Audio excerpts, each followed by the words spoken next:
சபையோரே எல்லாரும் கர்த்தரை துதியுங்கள், ஜனங்களே எல்லாரும் அவரை போற்றுங்கள்.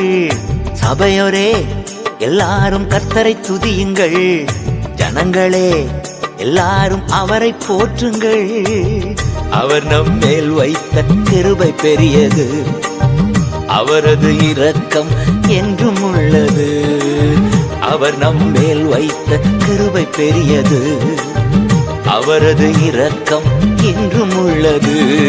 சபையோரே எல்லாரும் கர்த்தரை துதியுங்கள், ஜனங்களே எல்லாரும் அவரை போற்றுங்கள்.